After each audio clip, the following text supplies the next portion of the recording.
Welcome to the APPG's meeting on the Brook House inquiry, and thank you very much for coming along today. The inquiry was set up to investigate the mistreatment of detainees at Brook House Immigration Removal Centre, captured through undercover filming by the BBC's Panorama broadcast in September 2017. The Brook House inquiry was the first public inquiry there has been into immigration detention in the UK. Its establishment was resisted by the Home Office, and individuals who were detained and experienced the abuse at Brook House challenged this, and I want to recognise their courage in doing so, and their determination and their commitment throughout this long process to seeking justice. It is their bravery that has led to this inquiry taking place. A huge amount of evidence has been submitted to the inquiry, so the aim of today's meeting is to familiarise people with some of the key points which have come to light. And as you will see, and as many people will know, the evidence gathered is utterly shocking and points to the inherent dangers of detention and the devastating impacts it can have. Yet, despite all of this evidence during the inquiry, the UK government has decided to go ahead and expand the detention estate in 2023 by reopening Haslar IRC in Portsmouth and Campsfield IRC near Oxford, which is a very concerning development given what we already know about the impact that has. Before introducing our speakers today, I want to mention that we're joined in the audience by various key participants in the inquiry, including individuals, organisations and experts who gave evidence and lawyers who represented them, and I want to thank all of them for the work that they've done and for joining us here this morning. I also want to highlight for the meeting today, it's going to involve some particularly sensitive and distressing materials. This includes video footage of incidents of racism, attempted suicide, physical violence towards detained people, and use of offensive language. I'm very conscious that guests may be affected by such material, so please know you're welcome to take such steps as muting of audio or video as required. So to our speakers, we're delighted to be joined by Callum Tulley, who is a 19-year-old detention custody officer at Brook House IRC, bravely spent over a year providing the BBC with intelligence before wearing secret cameras and filming undercover for 3 months, and he's now a journalist with the BBC. Dr. Rachel Bingham, who's a GP in the NHS and a clinical advisor for medical justice, goes back into Brook House and other IRCs to assess detained clients, and she gave evidence at the inquiry. And Stephanie Harrison KC, who is joint head of Garden Court and represented a number of core participants in the inquiry, including people detained at Brook House. So we're going to open by an example of the mistreatment that people have faced with an excerpt from the Panorama show. Manager Nathan Ring leads me to watch Abbas. What happens next is the most distressing treatment of a detainee I see during my time undercover at Brook House. What are you doing? Stop it. Stop. Mate, don't do that. Don't do that. Don't do that. Give us a hand. Guys, please. Give us a hand. He's trying to strangle himself with his hands. Stop. Get your hands off. Don't do that, mate. Don't do it, mate. Don't do it, mate. Don't do it, mate. Don't do it. Don't do it, mate. Don't stop. Jan comes in to help and holds his head to my left.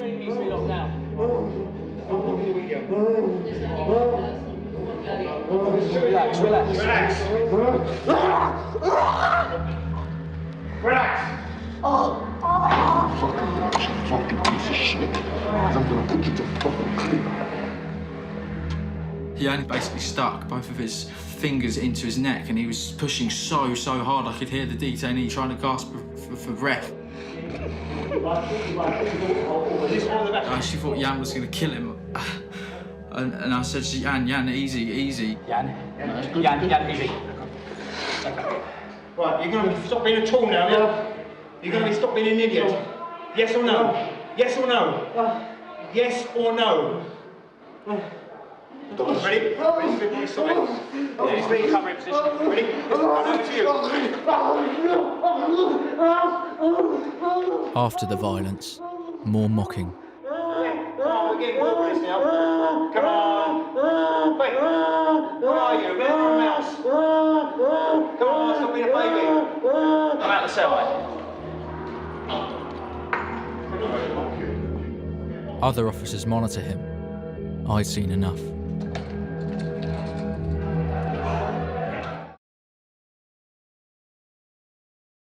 obviously see the impact that has on the people that have been held in detention, and also on people that were there to witness it, such as Callum Tulley. So I'd like to hand over to Callum now, who can give a bit more about his experience in being part of this. Thank you. Thank you, Chair. My name is Callum Tulley. I began working at Brook House Immigration Removal Centre in January 2015 when I was 18 years old, and I remained working there until July 2017. And during this period, the detention centre was operated by G4S on behalf of the Home Office. Today, I'm employed by BBC News, where I work as a producer, and attendees of this meeting will appreciate that as a BBC journalist, for whom upholding the highest standards of impartiality is of the utmost importance, I'm not able to offer my personal views on government or party policy, and nor am I able to say how I think immigration detention should be administered and managed by the Home Office. What I can talk about today are the things I witnessed during my time at Brook House and the impact that had on detainees during this period. From very early on in my employment at Brook House, I heard of and witnessed instances of abuse which gave me cause for real concern. This included, in my first month on the job, seeing a detainee of Middle Eastern descent who was about to be deported being humiliated by officers and managers as he stood naked at his cell door in the solitary confinement block. Staff laughed at him and mocked him, whilst others made comments about his body. The defenceless detainee stood crying and shaking and appeared scared and distressed. On my initial training course, I heard from a member of staff how a group of officers had been suspended for standing outside the cell of a suicidal detainee wearing George Michael masks before proceeding to dance while staring at him. On other occasions during my early days at Brook House, I witnessed force being used on detainees unnecessarily and disproportionately. I have given evidence to the Brook House inquiry about my reasons for not blowing the whistle internally at this point. On our initial training course, we were advised that any abuse should be reported to managers, and yet I had witnessed these very managers abusing detainees. Furthermore, there was a visible hostility to raising concerns. I remember clearly how the Speak Out posters, which notified staff of a confidential whistleblowing line if ever they wanted to raise concerns, had the words snitches and grass written across them. The Independent Monitoring Board were also routinely described as snitches. I saw how officers who were seen to be too compassionate to detainees were bullied and have comments made behind their backs. I never seriously considered blowing the whistle internally within G4S, as I had no faith that doing so would be anything other than fruitless. I also did not feel I was able to take my concerns to the senior management team because they had close relationships with those managers responsible for the abuse of detainees. A year into the job, Brook House was taking its toll on me. It was affecting my sleep, my mental health, and my relationships with my friends and family, so I decided to quit. I was in the process of typing my resignation letter to G4S when I watched a BBC Panorama film called Teenage Prison Abuse Exposed, in which G4S staff were secretly filmed abusing teenagers at Medway Secure Training Centre. I also saw social media reaction to the programme and the outrage it had generated. After watching, I thought the BBC might be interested in sending one of their reporters into Brook House and that this might result in similar calls for change. So instead of resigning, I sent an email to BBC Panorama, hoping that someone would want to speak to me about it. They did, and for the next 14 months, I provided the BBC with information about the alarming instances of abuse taking place in Brook House, as well as the high levels of drug misuse, violence and self-harm. I then wore a secret camera into Brook House for a further 3 months. The footage recorded was the centrepiece of a BBC documentary called Panorama Undercover, Britain's Immigration Secrets.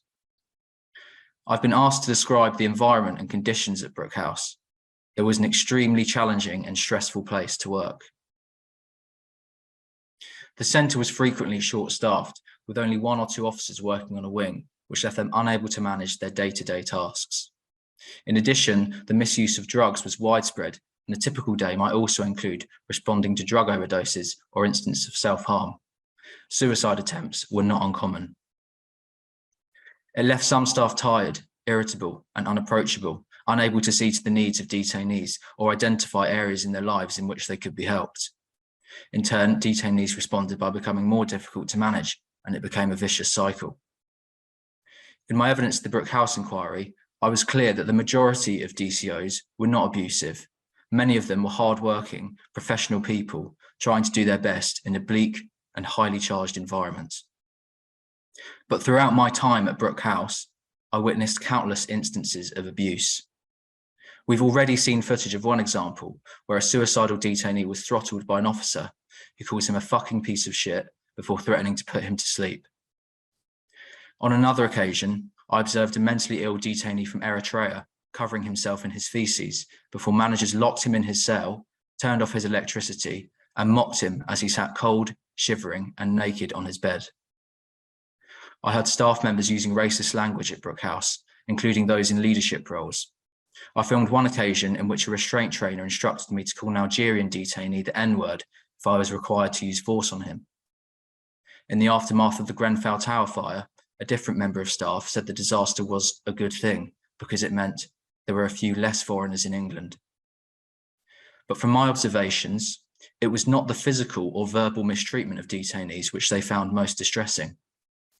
Over the 2.5 years I worked at Brook House, the vast majority of detainees I spoke to said that the most oppressive and abusive element of detention was the prolonged and indefinite nature of it.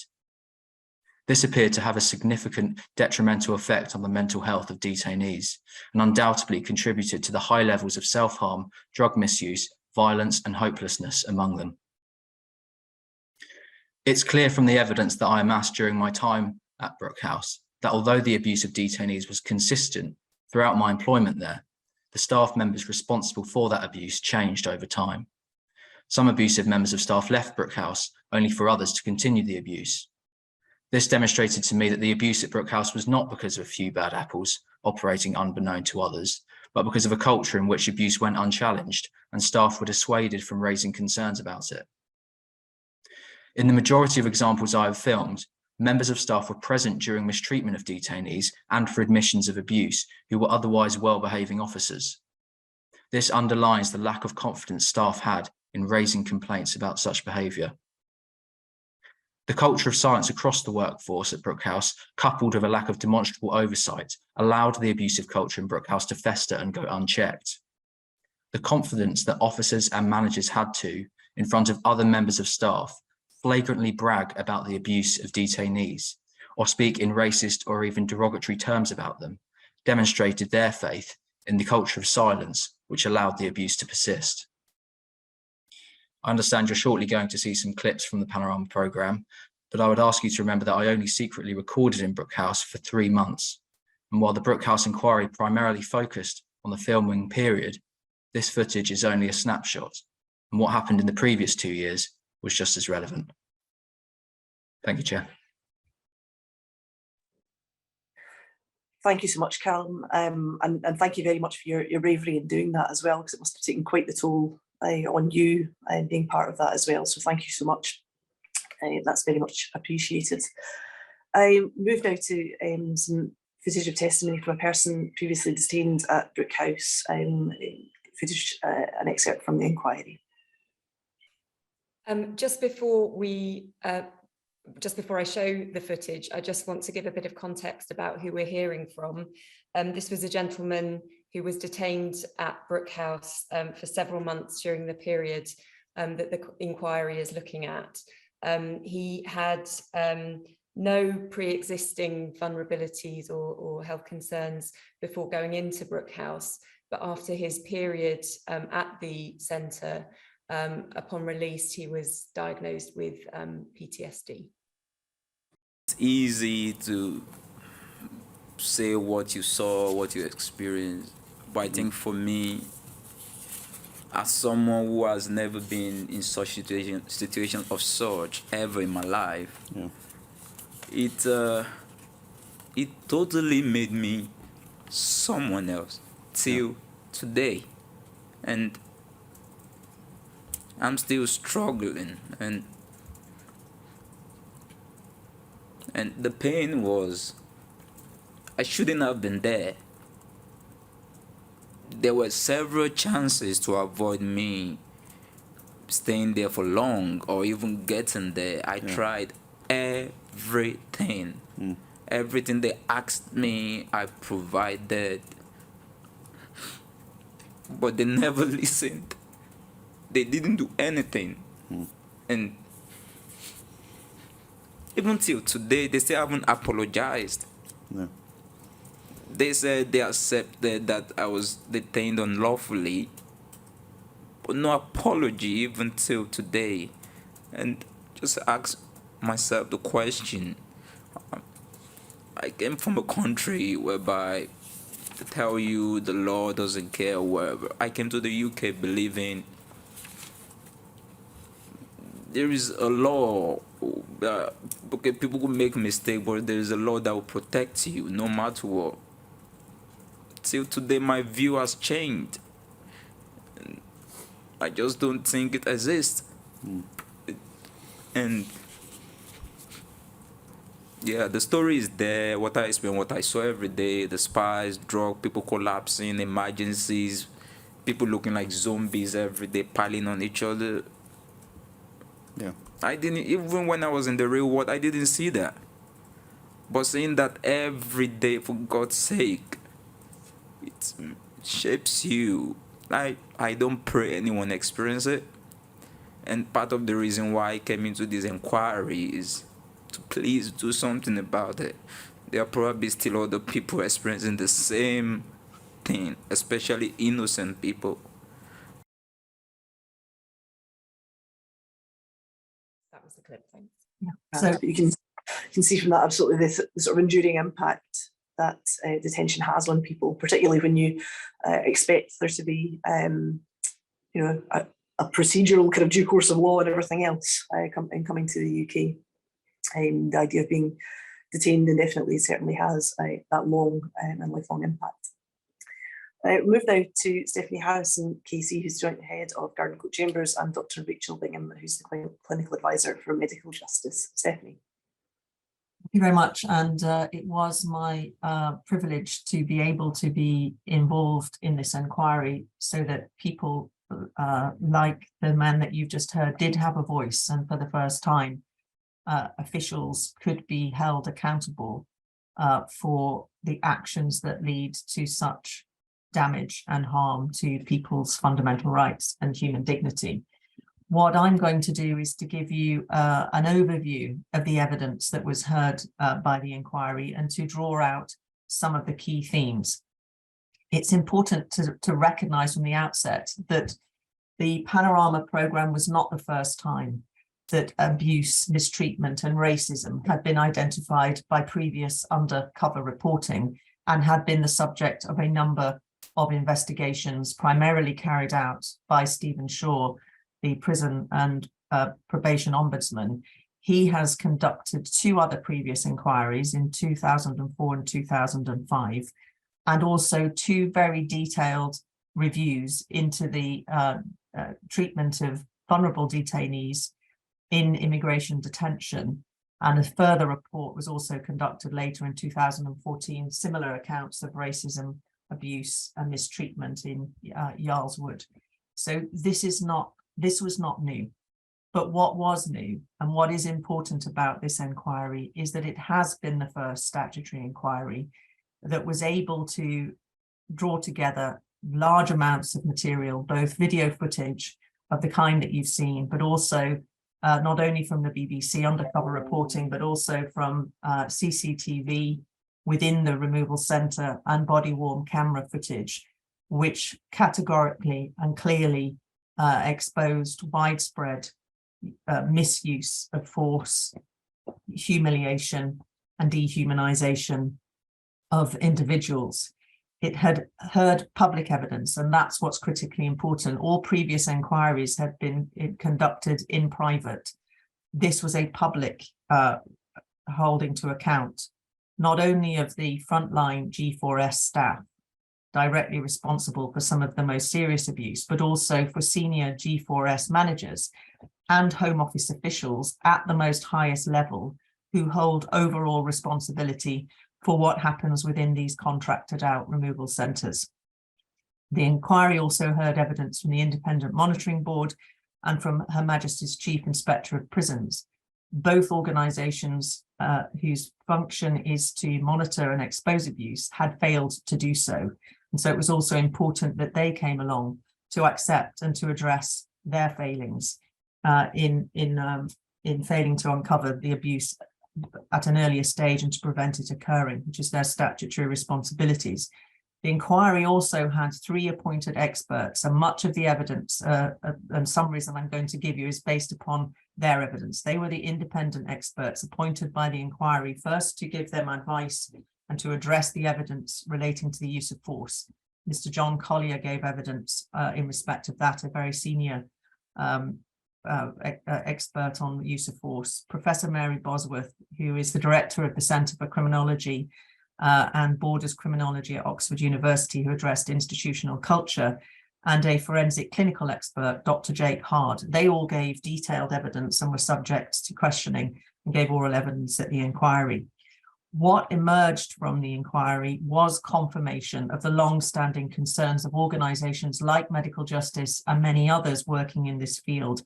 But what it did do was also expose more shocking failure, systemic failure of practice and conduct and practices that had previously not been known or understood, or its severity understood. And more shocking still, despite the expose by Panorama in 2017, was still continuing at the date of the hearing. It's important that we're meeting today before the inquiry reports, because as already been indicated by Alison, it is the stated intention of the government to increase by over 1,000 the places for detention, to introduce quasi forms of detention in military barracks and so-called processing centres. And we've seen recently how destructive of human dignity, rights and rights the centre at Manston was before it was shut down in the light of the death of an individual and the widespread abuse of those detained there, many unlawfully. And so it is important that we have this discussion now and we consider the evidence that the inquiry uncovered now, because before any further draconian policy is adopted by the government or indeed by the opposition in response, it's critically important to understand the true extent and gravity of the nature of the abuse that was exposed at Brook House and indeed is still continuing, and its underlying causes and contributing factors have yet to be addressed. And I think we start from the fact that there were clear systemic failures of detention policy, in particular the adults at risk policy. That was the policy that was implemented to address the findings, the critical findings of Stephen Shaw in 2016 and his follow-up report in 2018. So that response of the government to inhuman and degrading treatment being found in at least 6 cases by the High Court is and continues to be systemically failing, as does pre-screening and post-detention safeguards in Rule 34 and 35, which are the mechanisms to identify those who are unsuitable for detention because they have a history of torture, they suffer from suicidal ideation, and or continued detention is injurious to their health. All of those policies, safeguards, are systemically failing. The inquiry expert Dr. Hard described it as a deprivation of safeguards, leading to very high numbers of vulnerable people who, and according to policy, should not be detained, being detained, with their complex needs being unmet and unidentified. There was clear evidence, again, as Callum indicated, that highly vulnerable people's mental health deteriorated in the context of indefinite detention without adequate safeguards. Their distress and mental illness was treated as challenging behaviour, managed by use of force, deliberate infliction of pain, constant watch and segregation, leading to suffering and humiliation, which was normalised and underscored by a lack of empathy, even in life-threatening situations. There was clear evidence identified by Professor Bosworth of an institutional culture of disbelief, desensitisation, and dehumanisation, and also, and it's critically important to recognise, institutional racism, both overt racism and the use of stereotyping conduct based on nationality. and that was seen to be pervasive. It was also evidenced by derogatory and violent verbal abusive language, racist tropes about and to detained persons. There was widespread mistreatment and abuse by detention custody officers, IRC doctors and nurses, with the complicity of G4S managers and indifference amongst Home Office officials at all levels, which facilitated a culture of lack of accountability, failure to comply with basic rules and safeguards, and general impunity for the abuse that was occurring, sometimes on a daily basis. The inquiry's medical expert, Dr. Hard, found a clear causal link between the systemic failure of detention and clinical safeguards and abuse. And as I've said, Professor Bosworth and other experts described a process of prisonization and criminalization that created a toxic and corrupted culture to which thousands of people have been exposed and are continuing to be exposed because the underlying causes have not been yet addressed. When asked, as many people were in the inquiry, whether they found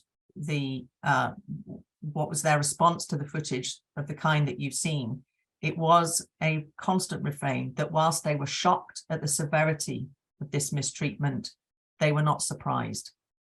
That was what is most alarming, because it was known that all the factors were in place for this kind of abuse to occur as it had done in the past. And it clearly is now very alarming that the government has embarked on an expansion in the use of detention with policies such as the Rwanda policy, the processing of people coming on small boats, and the reintroduction of the discredited detained fast-track procedure, which it seems that even the opposition now may be adopting, despite the inquiry not yet having reported and its findings made on the causes and contributory factors to abuse in immigration detention. So that's really an overview of the concerns and the evidence that was found. The key themes, I think we can identify them. There were 5. It was a clear pattern of enforcement priorities over rights and welfare, a culture of prisonization and criminalization leading to an institutional culture of desensitization, dehumanization and racism, and a fundamental failure of clinical and detention safeguards. Looking in more detail at the evidence about the first theme, enforcement over welfare, it was clear from many sources that it was the hostile environment policy, with its focus on enforcement and removal at all costs, that was a critical context for the abuse occurring. The hostile environment policy is underpinned by removal targets and prioritizes removals for particular nationalities, often through charter flights. It was seen by many, including G4S senior managers, as the breeding ground for desensitization, the inhumane environment that was uncovered at Brook House. Also, a factor was the Home Office G4S contractual arrangements, which prioritized again enforcement with higher penalties for failed removals over acts of self-harm or even death of detainees. There was clear evidence of profit dictating over fundamental rights. One senior G4S manager described the role of detention custody officers as to warehouse people for removal, regardless of the impact on their welfare and safety. An example which graphically illustrates this problem was where a man with a ligature around his neck, who was reported to have swallowed 2 razor blades, was facing removal. The officer who was responsible for transferring him to the escorts asked why he proceeded with the removal, despite this man obviously in acute mental distress, said it was an escorted removal, so we were obliged to present him. If he had swallowed a blade, it would not have presented a huge problem. They passed straight through the body. This is not a situation that can focus only on those frontline staff. Home Office staff and officials were on site at Brook House. They had daily exposure to the Brook House regime and the conditions that were operating there. They knew what was happening, but their reckless indifference to those conditions led to and contributed to a culture of abuse which predominated with impunity. Given the central importance of charter flight removals, it's important that we emphasize that this was seen as a significant contributing factor to the increased use of force and accelerated processes of dehumanisation. Although no notice charter flight removals were halted in 2020, thanks to litigation brought on behalf of medical justice and others, they were in fact replaced by other forms of charter flight removals prior to the Brexit date. And this has also since in 2020 been found by by the Independent Monitoring Board to have created what they describe as inhumane treatment of the entire detained population. So no lessons learned at all as of 2020. And we're going to see now a footage which is particularly alarming, which has direct consequence of the no notice removal strategy.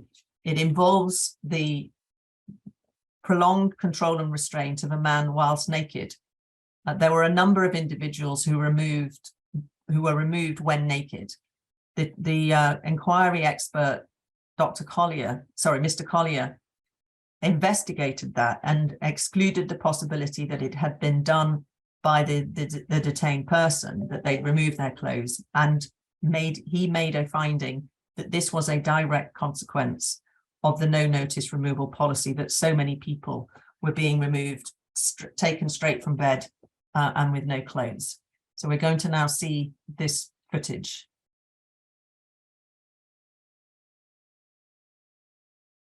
Are you going to walk out the room? I have a team here. If you don't walk out the room, they will come and distract you. So you need to stand up. Are you going to come out?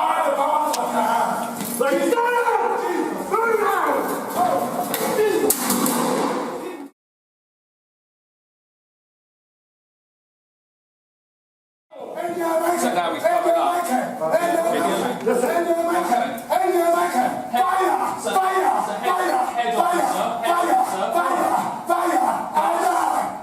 Let's get him up.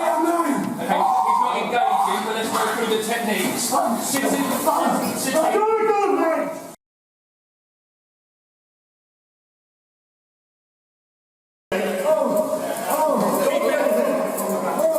If he thinks up, Sean, then we go for the legs. Sorry, there's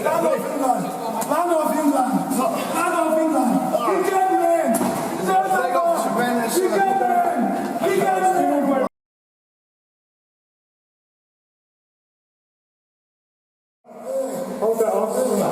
You've got head control.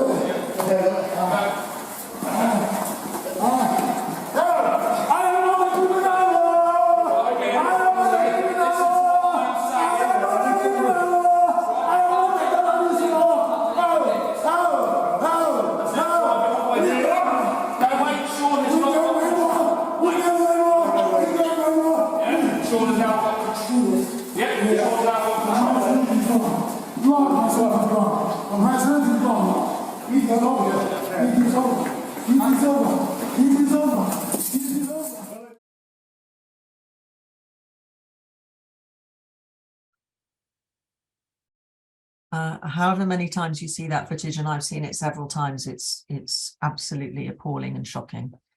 And it was alarming to realise that whilst we had identified no notice removals as unfair and a denial of access to justice, nobody could have imagined just what kind of impact it would have on individuals, clearly inhuman and degrading treatment. What's also important to note is that the way in which that man was being moved was identified as a form of restraint that was banned after the inquiries into the death of Jimmy Mabenga. So in 2017, officers at Brook House were still using dangerous techniques that had been effectively banned since 2015. And it's important to recognise that this was not an isolated incident. There was a pattern of removals of individuals in those circumstances. So how did that occur? How could you have officers treating an individual who's clearly mentally unwell in such an appalling and abusive fashion? The answer from Professor Bosworth was that there was an institutional culture within Brook House that led to that sort of treatment becoming normalised. She identified it as a process of prisonization, or one might say criminalization, where Brook House itself was built as a high security category B prison. It was supposed to be a 72-hour holding facility, but obviously became used for long-term detention. It had cells, it has heavy metal doors, it's in-cell toilets that don't protect the privacy of the individual, and it's set out like a prison. There's little room for association and exercise, and there was no or minimal healthcare provision with no hospital wing. It was and is a prison in all but name. Ironically, it too was a response to a previous failures of Home Office policy to deal with people who had been convicted of criminal offences who were not being followed up after release from prison. So inefficient and incompetence on the part of the Home Office led to repressive, unfair and unjust measures, such as the creation of prison-like facilities. And again, we're seeing repressive measures being implemented to address Home Office failure and incompetence in the managing of the asylum system. The inquiry expert, Professor Bosworth, identified the physical design, the regime and the policies and practices that were operated there, akin to those operated in a prison, as creating a systemic culture for the inappropriate use of force, desensitization and dehumanization. What she said is that where staff are working in an institution that was effectively a prison with people who were therefore criminal and dangerous, she was quite clear that this contributed to the mistreatment of detained people. It is HMIP's long-standing position that Brook House and facilities like it are inappropriate and should not be used for administrative detainees, and that the conditions they described as a fundamental assault on dignity. Even senior Home Office officials who gave evidence to the inquiry, Mr. Phil Schonenberger, accepted that the harsh lock-in regime, prison-like regime and conditions at Brook House compromised the welfare and dignity of the men held there, and that this was done in order to save costs. This combination of prisonization and criminalization created conditions for desensitizing, othering, and dehumanization, which led to normalization of highly abusive and inappropriate language. It had what Professor Bosworth said was a saturating effect, leading staff to redefine behavior, which was an expression of distress, as abusive, generating a culture of disbelief. Another expert, Dr. Brodie Patterson, agreed with Professor Bosworth and observed that staff relabeled distress behaviour as instrumental, enabling them to recharacterize their own punitive responses to it. A typical example of officers recategorizing disturbed behaviour as disruptive is the one that I'm going to give you now. An officer described to a detained man, "If you're hurting yourself, you're attention seeking, aren't you, you little prick?" Desensitization was not limited to DCOs. Of real concern was that healthcare staff also had the same attitudes.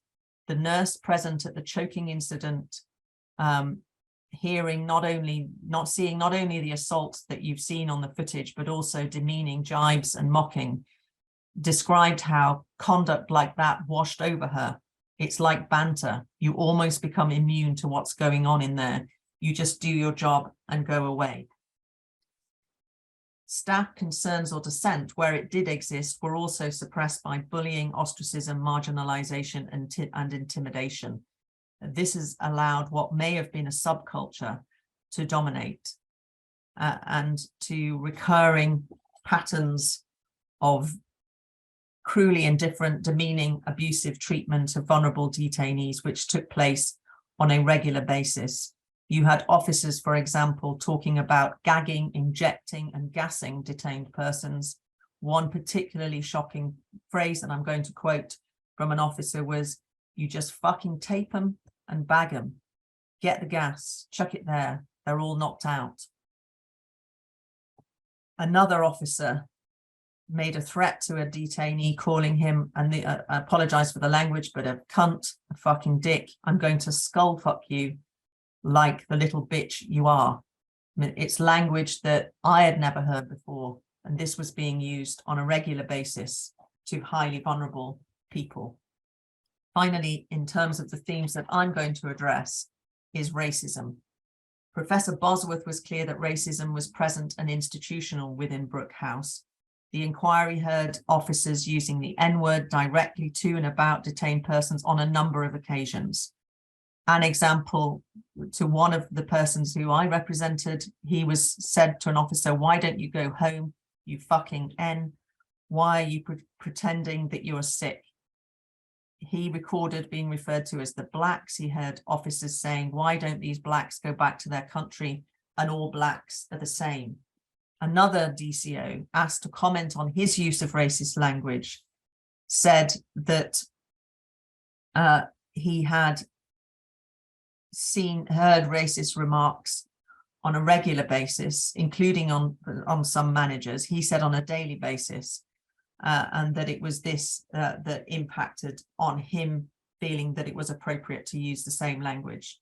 The head of healthcare, Sandra Calver, also sought to explain away this derogatory and racist comments by saying that it was a way of letting off steam, that it should occur in a safe space, and that it was acceptable for staff members to use this form of acutely abusive language.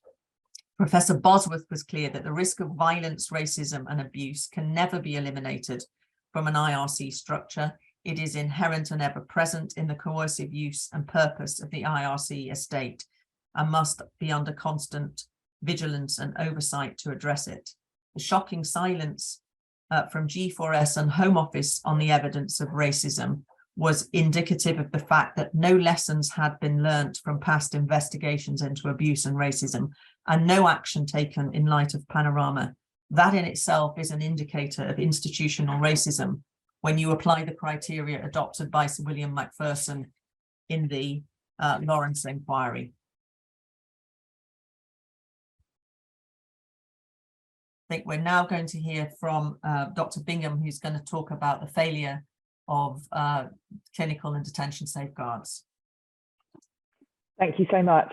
Thank you. In looking at the footage filmed by Callum Tulley and shown by the BBC, which would be, of course, highly concerning in any case, we have to keep in mind that the population in detention includes a high proportion of people who have severe mental health issues, who are survivors of torture or have experienced traumatic events. Survivors of torture could be re-traumatized by detention itself, and being subject to force can be experienced as a terrifying reenactment of past abuse.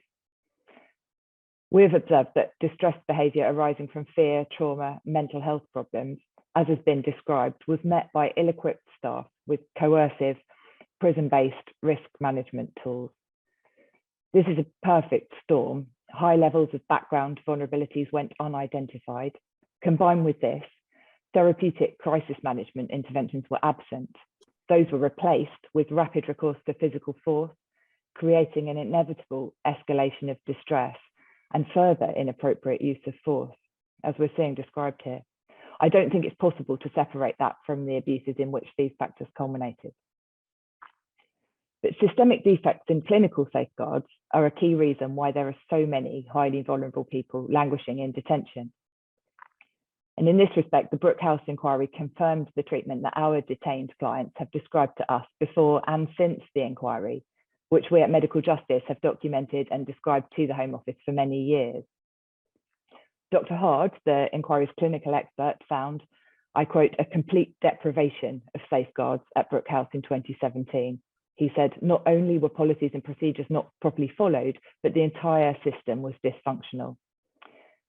Ian Cheeseman, the Home Office Adults at Risk Policy Lead, did not dispute and could not defend these safeguarding failures, which resulted in more rather than fewer vulnerable people being detained and exposed to serious harm. Regarding those with mental health issues, an ongoing discredited threshold of, quote, satisfactory management being possible continued to be applied, despite this idea having been rejected by Stephen Shaw in 2016 as not possible in detention and, I quote, an affront to civilised values.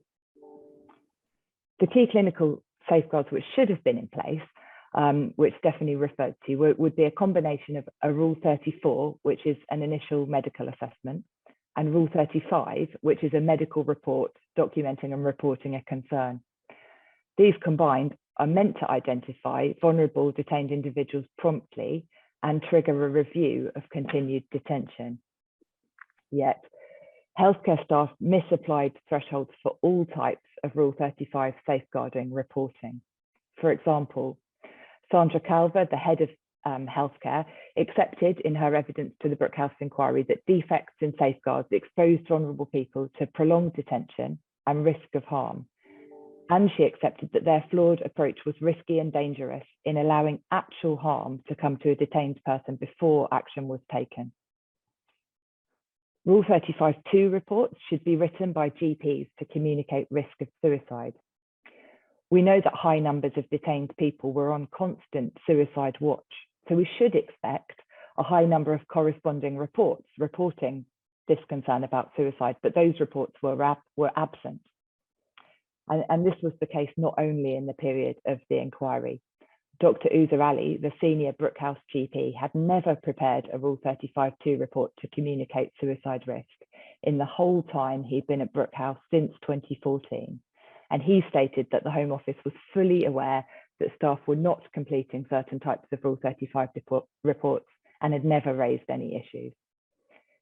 Ian Cheeseman, Home Office Policy Lead on Adults at Risk, was aware but not concerned that this part of the Adults at Risk policy was not being followed, because he assumed that another type of communication called a Part C form was being sent instead. However, this Part C does not trigger a detention review, so it's not a substitute as it's not a safeguard. And we found that even this, reporting by a Part C instead, was not done. Of 28 medical justice clients detained at Brook House in the relevant period, not a single Part C in place of a Rule 35 had led to a person's release.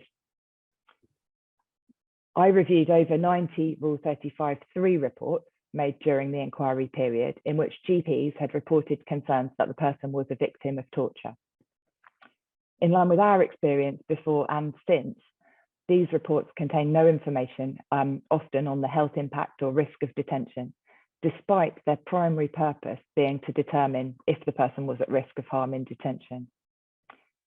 So this dysfunction of Rule 34 and Rule 35 and the Adults at Risk policy is at the heart of why there is such a high incidence of highly vulnerable people in immigration detention, and it's a root cause of the conditions leading to inhumane and degrading treatment and abuse.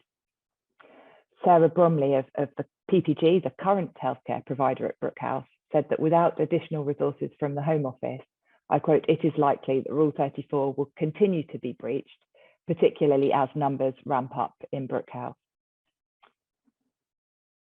These clinical safeguarding processes specifically failed to identify people who had symptoms relating to past trauma or torture, even though these symptoms are particularly likely to be exacerbated by detention. Even mental health staff had no awareness of this. The evidence from Sandra Calver, healthcare manager, was that although PTSD was the prevailing mental health disorder for her patients, her staff were not trained in identifying this in 2017. And our clients' medical records from detention centres repeatedly show that no questions were asked about trauma-related symptoms, even after disclosure of torture, which leads to no consideration of the psychological consequences of trauma in detention. Indeed, the senior GP giving evidence to the Brook House inquiry, Dr. Uzer Ali, believed that this was not his role. These failures to identify mental health issues lead inevitably to inappropriate responses or absence of reporting of clinical reasons for release from detention. And instead, as we're seeing, crude risk management tools are relied on to manage distress. Prescribing of antidepressants is very high.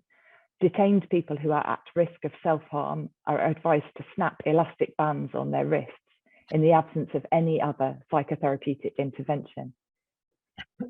All of this occurs within and contributes to a general culture of disbelief. Where mental health issues are not identified, self-harm, suicidal ideation, and agitated behaviour are viewed clearly as antagonistic or manipulative behaviours. And this paves the way for intervention by way of custodial measures like constant watch, restraint, segregation, which, as we have seen, severely escalates and does not manage mental health problems. We're going to show a clip now which shows a man who was so severely mentally unwell that 2 days after the incident you will see in the film, he was admitted to hospital under a section of the Mental Health Act. Clean this window. An officer is shouting at a detainee who has mental health problems. Tell me, if he keeps going, I'm going to smash the fucking shit out of him. This is E-Wing, where vulnerable detainees can be held in rooms on their own. They should be closely monitored and given support. Listen. Stop fucking about. You understand? Stop. I don't want to come back in this room again. You'll be in trouble, all right? All right, you. But I have to know that you're not going to take any shit off them. Thank you. This type of inappropriate response to self-harm and suicide risk was not unusual. The Brook House inquiry heard of numerous inappropriate and disturbing responses to self-harm and suicide risk, including people who were pinned to the floor and restrained prone. And this occurred even when the immediate risk had been removed. For example, in one case, a man had a plastic bag wrapped tightly around his head, which was removed simply enough. But after this, he was pinned with a shield and restrained prone several times. Segregation was used to manage seriously unwell detained individuals, despite the extensive clinical evidence that segregation is harmful to mental health. At best, it's a crude containment strategy. For mental health, it's worse than nothing. It's actively injurious. For example, people placed in segregation after self-harming included a man who had self-harmed and jumped on the suicide netting earlier that day, who was having a psychotic episode. Why did healthcare staff fail to prevent these incidents or to safeguard their patients? Well, healthcare staff, we can become as inured and desensitised to suffering and distress of detained people, just as custodial staff can. And the culture of disbelief had permeated healthcare in the clear absence of any safeguards or training to prevent this. Healthcare staff failed to exercise their safeguarding role by raising clinical concerns contraindicative to use of force, and were even seen to actively sanction or approve use of coercive measures.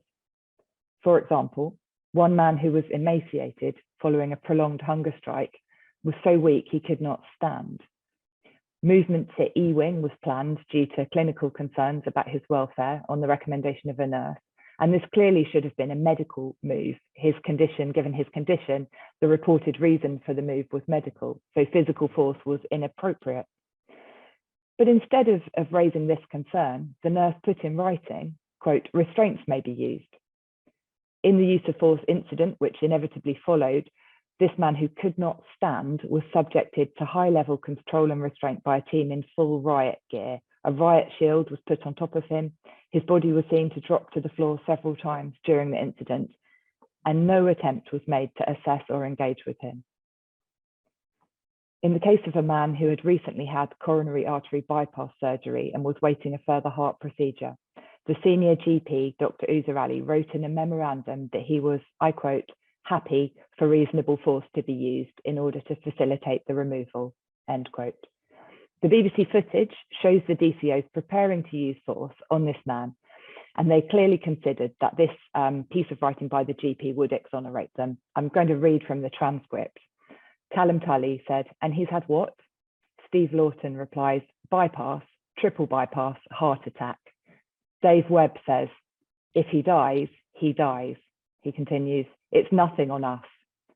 Callum Tulley said, what if he dies? Dave Webb replied, no, we've got that disclaimer. I'll take a couple of copies. So then in that way, if everything happens later on, you've actually got a fucking copy of the doctor's letter. This failure carried through to the use of force intervention itself on this man, during which, even after the man became unwell during the restraint, healthcare staff failed to raise any clinical objections to its continuation. And afterwards, one long-standing nurse colluded in falsification of the use of force reporting form. All of which allows for no other conclusion from a clinical perspective than that of the inquiry's clinical expert, Dr. Hard, which agreed with our experience that the consequence of the complete deprivation of safeguards was that people in detention were likely to come to more harm. Thank you. Yeah, I'm going to follow up on just some additional comments on use of force because it was so central to the inquiry's work. And John Collier, who was the inquiry expert on that, analysed 43 incidents of use of force where there was recurrent concerns that force was not used lawfully as a measure of last resort and where de-escalation attempts had been either used, either made or had not been done for very long. He documented the use of unsafe, incompetent techniques of the kind that we've seen with the man being taken from his cell who was naked, and most critically, the inappropriate use on mentally unwell detained men, the sorts of abusive treatment that Dr. Bingham has just described.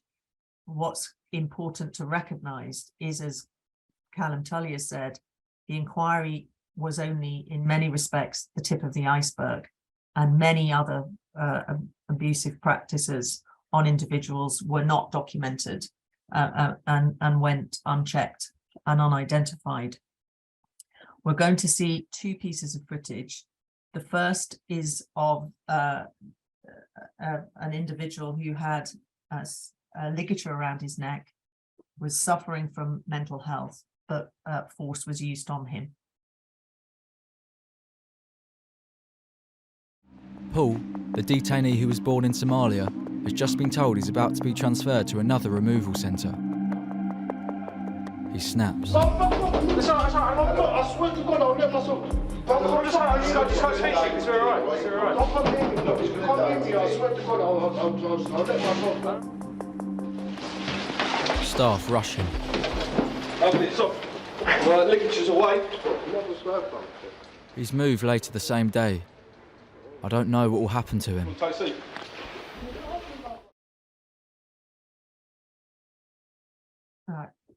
John Collier described it as a massive failing that there was no healthcare in attendance when that use of force, which he considered was used unlawfully and in a totally unjustified manner.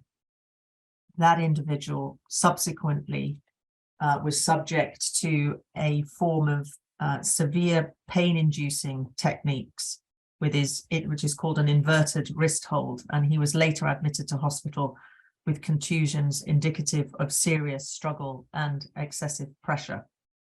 And again, this was in no way an isolated incident.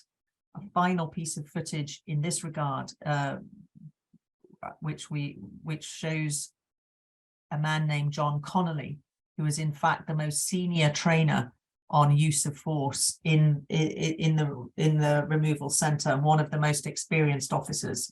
Not only does he advise about using clearly unlawful methods to deal with a seriously mentally unwell man, he also uses racist epithets of the kind that I described earlier. While Mustafa was on the netting, Brook House staff were on standby, ready to deal with him. G4S restraint trainer John is supervising. When I ask him for advice, he tells me to use racist language. John, just thinking about what am I doing? Just walking backwards in front of him, and if he kicks off, get his head down. Hey, listen here. We wait in a stairwell for several hours. One of the officers said, you shouldn't be able to get away with this. And that was when John Connolly just went off on one. Yeah, the thoughts about it is getting fucking mashing it back forward. Refuses. John was saying that if this detainee wasn't going to go voluntarily, that we'd drag him into this corner and we'd fuck him up. These stairs. That's not just occasion for fucking throwing him in that corner and fucking dealing with him in that fucking corner, yeah? Can't be fighting on the top of the stairs. Can you? No. I'll just grab the and fucking throw it. Can't talk about it. Have his fucking chance.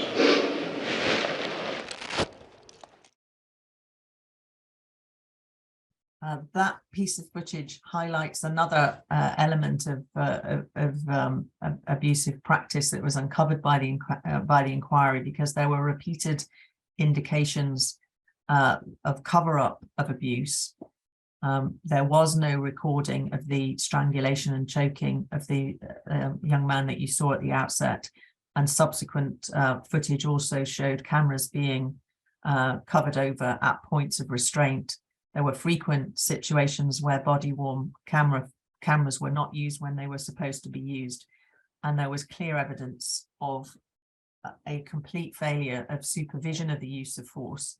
It was wholly inadequate, and there was a complete absence amongst the senior management team at G4S to ensure scrutiny of use of force incidents, which was also reflected in a complete failure of Home Office oversight. And was very instrumental to creating a climate of impunity that allows this abusive behaviour to become normalised and to go unchecked. Impunity is a word that was used frequently in the inquiry because it reflected the fact that these practices, whether it was unlawful use of force, abusive, racist language or attitudes, simply went unchecked. And it's important to recognise that that culture of impunity ultimately lies with responsibility with the Home Office, because they are the detaining authority.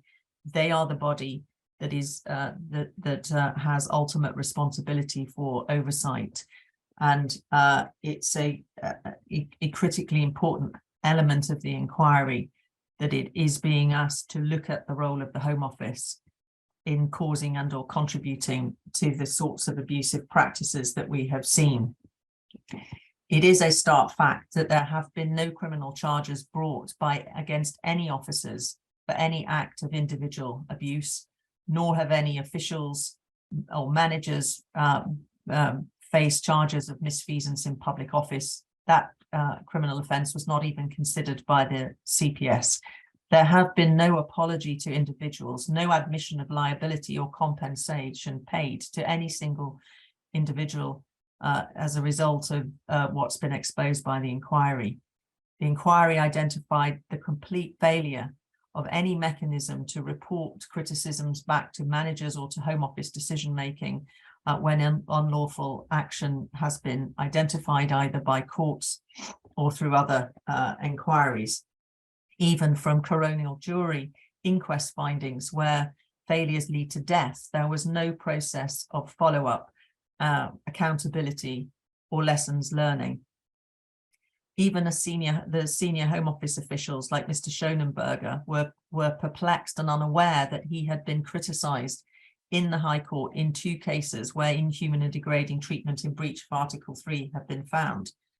He was simply unaware that his conduct in formulating a press release for the possible death of a person on hunger strike was described as chilling and obviously contributing to degrading treatment. He wasn't even aware that a judge had found that about him. There was also clear evidence that the Home Office's professional standards unit was failing in its tasks, and that the complaint system was both inadequate and not being properly implemented. Again, as I've indicated, the failures extended even to independent bodies, to the IMB and the HMIP. But ultimately, the evidence is of a significant failure of G4S management and oversight with political imperatives of removal and removal targets, sacrificing welfare and fundamental human rights. The position of medical justice and the British Medical Association, as it was for very many of those who gave evidence to the inquiry, is that the only answer to these repeated abuse scandals and these institutional failures is that detention must be phased out. It isn't rational for immigration detention to continue to be used in circumstances where 86% of those who are detained are not actually removed, but are released back into the community, and only 1.3% of those who were released from detention absconded in 2020. Many people are detained, and increasingly so, to determine their asylum claim, but as many as 76% of those succeed in their claims and are granted status. We have seen, even since Panorama in 2020, the whole of the detained population at Brook House being exposed to inhumane treatment with the ratcheting up of charter flights. That, even though there was ongoing failure of the safeguards to identify vulnerable people, and whilst ever vulnerable people continue to be detained in high numbers, as we've seen from Dr. Bingham's account, there is the real possibility of continued desensitization, dehumanization, and the kinds of abuse that have occurred. We know that last month the Home Secretary used inflammatory language like invasion of asylum seekers. There are direct consequences of that kind of inflammatory language feeding through into the detention centre. There was a Holocaust survivor who responded to the use of that derogatory phrase, reported in a newspaper, and they said this: "The words we use have consequences. We know this all too well. The horrors we experienced began inch by inch, by taking away people's humanity and casting them as threats, as others, as less than human. We've seen where this path can go. And we can see from the evidence of mistreatment, abuse of vulnerable people in immigration detention that that path is unfortunately already well worn when it comes to the use and misuse of immigration detention. If it is to continue, it must be subject to strict statutory criteria and a maximum time limit to curtail its misuse and to limit the scope for the harm that prolonged detention causes, and which the inquiry will certainly confirm is an ongoing and pervasive aspect of administrative detention."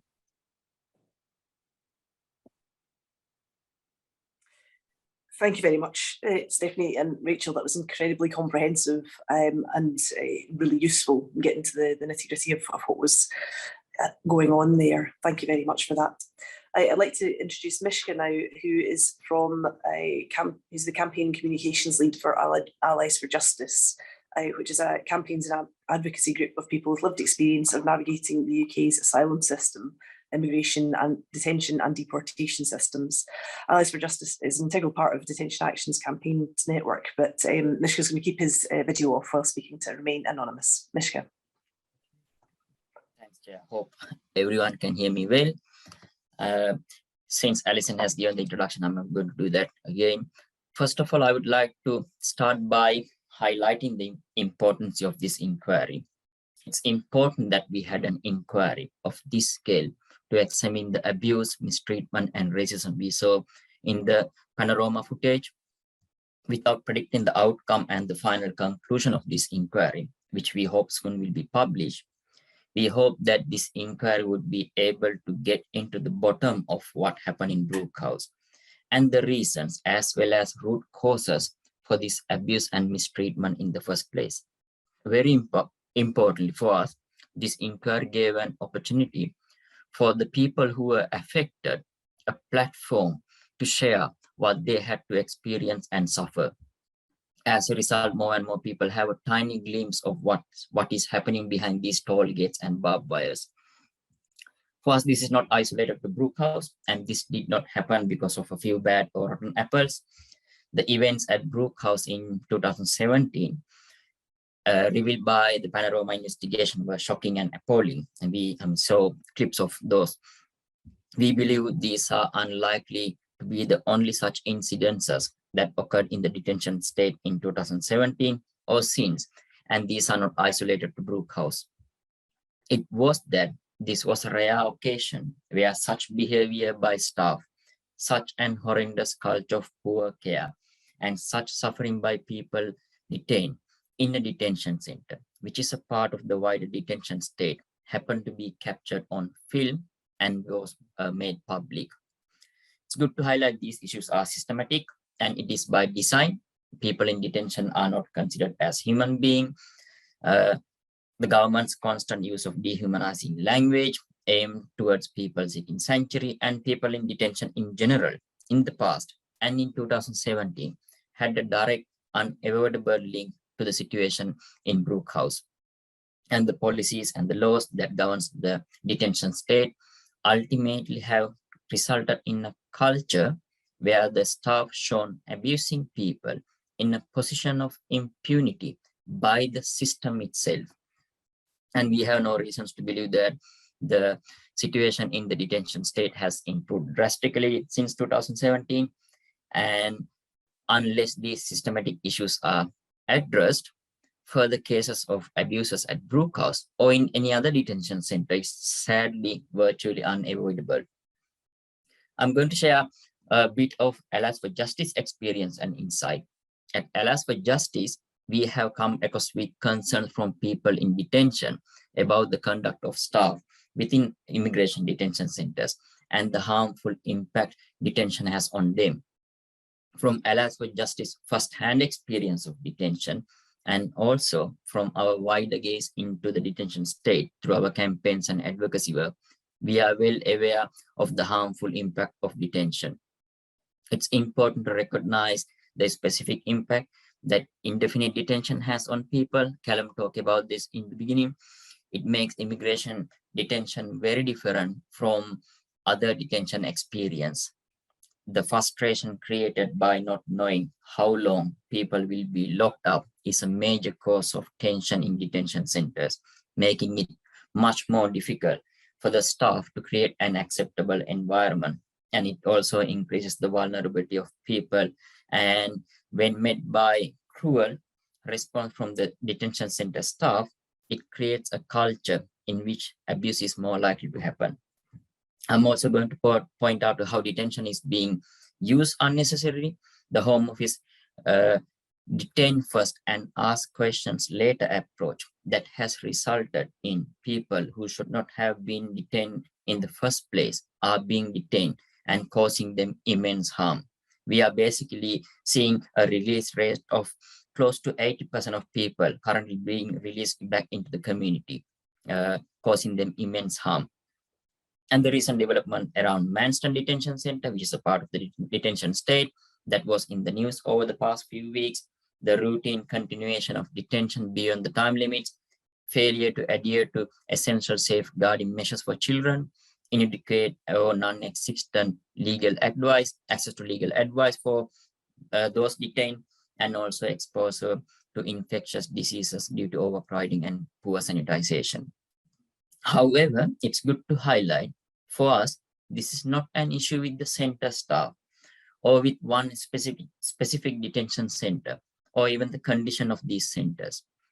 For us, these are inevitable consequences of a rotten system, and the Home Office and the government is ultimately responsible for the detention state and for the issues underlying the abuse that has taken place in Brook House and in any other detention centers. In conclusion, there's a need for urgent change, starting with an ending indefinite detention of people for administrative reasons, drastically expanding community-based alternatives with an end goal to end the detention state as a whole, so that people will be treated with dignity and fairness in our communities, irrespective of their immigration circumstances. And finally, I hope the final report of this inquiry will be a catalyst for that urgent change. And I hope parliamentarians from all political strands will take the findings and recommendation of this final inquiry report seriously and will take actions. Thank you. Thank you so much, Mishka.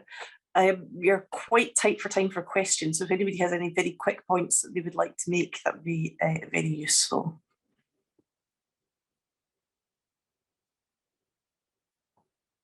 James. Hi, thank you so much, Alison. Thanks so much to all the speakers. It's James from Detention Action. A really quick and feels very, very obvious question, but I don't suppose we have any information about the publication of the findings and timescale? No? No, not as yet. Okay, fair enough. If anybody in the call knows any better, please let us know. Anybody else that wants to come in? Nick. You're on mute, Nick. Sorry, somebody almost has to be. Sorry. Just slightly in response to James, it's just a point I want to alert everybody to, including the members of the House. G4S is currently on manoeuvres, has written quite a lot of correspondence into the inquiry, which essentially served to attempt to hamstring or constrain, make submissions about the extent of the findings that the inquiry can reach. So it's obviously improperly concerned about where it's going to go.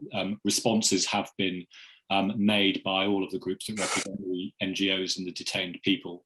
I hope that those submissions are successful, but that's a process that's going on. I'm just alerting all of you to the fact that that's happening. Can I just make another point just while I've got the microphone, as it were? One of the key issues that comes out of all of this is the extent to which it was a management failure by G4S encouraged by the Home Office. If you have a large number of people who are paid very little and then are not given leadership and guidance, and they operate in a stressful environment which is susceptible to extremely hostile language, and Steph has touched upon the sort of political context to all of this. If you don't give them leadership and guidance, then that's all they've got to fall back on, and that is one of the significant contributing factors to all of this. And those circumstances get much worse as numbers go up again, and and in an area of austerity politics where there's very little money being spent on any of this, and you've got lots of people in fragmented systems being paid very little. So be highly alert to the fact that this is unlikely to get better anytime soon, and is likely to get much worse. And also bear in mind, keep well in mind, that the only reason we all knew it was going to be terrible in here, but it was even worse than we realised. And that realization comes out of a lot of detail that you only get by having day after day of direct oral evidence with detailed examination by counsel to the inquest and others over the period of time with which we were involved. Two of the victims had to bring a judicial review to get that. It's never happened before. It's unlikely to happen again soon. All of this needs to be taken extremely seriously. All the lessons need to be learned. This is the one opportunity you've really got to kind of do something about it. Thanks very much, Nick. That's very useful, and thank you for flagging that as well. I've got Caroline and then Ruth. Sorry, you're on mute as well, Caroline. Great. Caroline Finkel, Network for Social Change. I mean, I'm not familiar with the details. I have obviously some knowledge of the general landscape. Is there any possibility of legal redress in the end for the people so abused and afflicted, as had been mooted at Manston?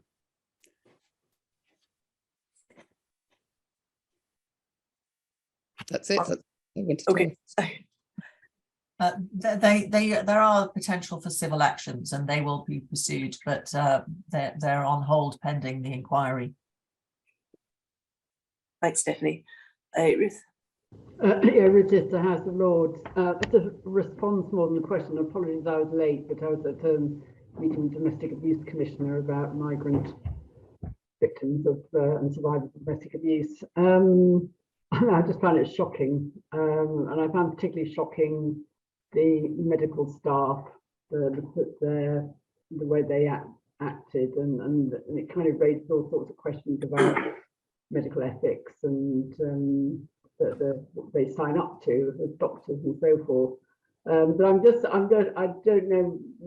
People are probably aware the Archbishop of Canterbury had a debate in the Lords last week. Unfortunately, I couldn't attend.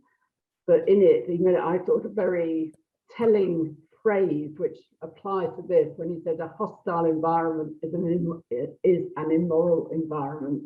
And I think what we've heard today just bears that out. That's all.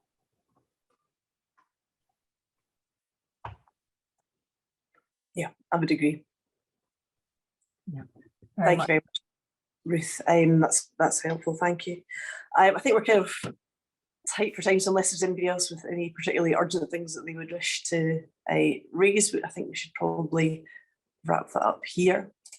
Thank you all. Thank you to all the speakers who came and contributed this afternoon, for not just today, but for their contribution to the whole inquiry. It's incredibly valuable and incredibly important that a light is shone on the devastating abuse that happened at Brook House. So thanks very much to Callum Tulley, to Dr. Rachel Bingham, to Stephanie Harrison-Casey, and to Mishka as well for coming and giving his views on this too.